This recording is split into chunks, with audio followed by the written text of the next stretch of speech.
স্বামীর মৃতমুখ দেখতে এসে পাড়া প্রতিবেশী মহিলাদের হাতে রামধোলাই খেয়ে প্রাণে বাঁচতে অনেকটা উলঙ্গ হয়ে থানায় দৌড়ে এসে স্মৃতিকর। ঘটনাটি বিশালগড় থানার অন্তর্গত মধ্যব্রজপুর এলাকায়। মধ্যব্রজপুর এলাকার পেশায় গাড়ির চালক ৩৫ বছরের যুবক নারায়ণ কর শুক্রবার দিন নিজ বাড়িতে বসত ঘরের মধ্যে ফাঁসি দিয়ে আত্মহত্যা করে। ৬ মাস পূর্বে যান দুর্ঘটনায় তার একটি পা ভেঙে যায়। তারপর থেকে সে বিকলাঙ্গ হয়ে যায়। বিকলাঙ্গ হয়ে যাওয়ার পর তার স্ত্রী স্মৃতিকর তার সমস্ত কাগজপত্র, ব্যাংকের বই, ইন্স্যুরেন্স কার্য সহ তার ১১ বছরের মেয়ে সুস্মিতা করকে নিয়ে পুরাতল বাপের বাড়িতে চলে যায়। এরপর থেকে একা একা নিজ বাড়িতে থাকতেন নারায়ণ কর। বড় ভাই, বৌদি এবং বাবা তাকে দেখভাল করতেন। মানসিক অবসাদে ভুগতেন স্ত্রী চলে যাবার পর থেকে। হঠাৎ করে শুক্রবার দিন তার বৌদি তাকে সকালবেলা ভাত খাবারের জন্য তাকে দরজায় দাঁড়িয়ে ডাকতে থাকেন। কোনো সাড়া শব্দ না পেয়ে ঘরের দরজা খুলতে গিয়ে বৌদি দেখতে পান তার দেবর নারায়ণ কর ঘরের মধ্যে ঝুলে রয়েছে। দৃশ্য দেখে চিৎকার শুরু করে দেন তিনি। খবর কি পাড়া প্রতিবেশী সবাই ছুটে আসে নারায়ণ করের বাড়ির সামনে। খবর দেওয়া হয় তার স্ত্রী স্মৃতিকরকে। স্মৃতিকর খবর পেয়ে শুক্রবার দিন দুপুরবেলা মধ্যব্রজপুর নারায়ণ করের বাড়িতে আসলে গ্রামের মহিলারা তাকে রামধোলাই দেয়। মহিলাদের হাতে রামধোলাই খেয়ে একেবারে মাটিতে পড়ে যায় স্মৃতি।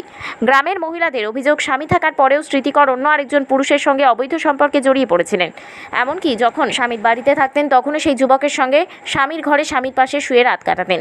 গ্রামের মহিলাদের অভিযোগ, স্মৃতিকরের অবৈধ সম্পর্কে জেরে ফাঁসিতে আত্মহত্যা করেছে নারায়ণ কর।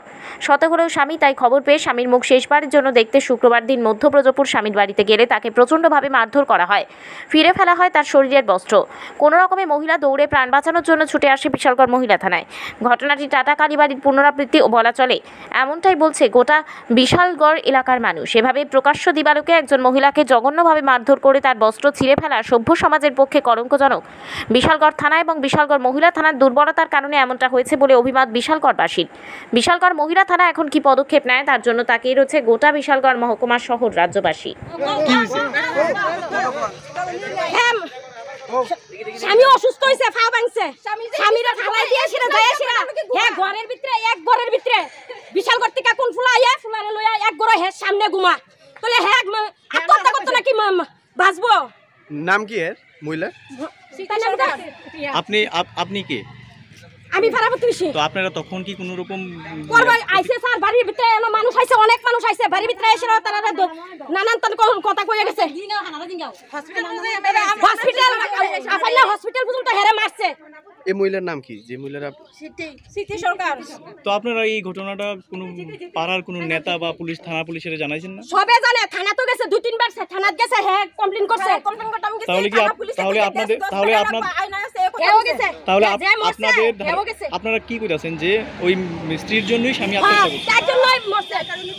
আজকে ৩৫ বছরের ছেলে মারা যায়, একটা নাবালক বাচ্চা দিয়েছে। পাড়া সবাই দেখছে। যে মারা গেছে নাম কি ওনার? নারায়ণ কর। আর এখন আপনারা কি চাইতেছেন? আমরা চাইতেছি এর শাস্তি হোক। এমন তোরা একজন মহিলা লাগে ১০ জন মহিলা খারাপ হইব। তার মতন অসিদ্ধ মানুষ থাকলে মানুষ সবে খারাপ হইব। তাহলে স্বামী অসুস্থ থাকলে, স্বামী বিপদে পড়লে তাহলে সব মহিলারে একজন বেটা লইয়া লইয়া যাইব গা। এই জায়গাটার নাম কি? এটার নাম দক্ষিণ ব্রজপুর, মধ্যব্রজপুর। এটি ঘটনা। তাহলে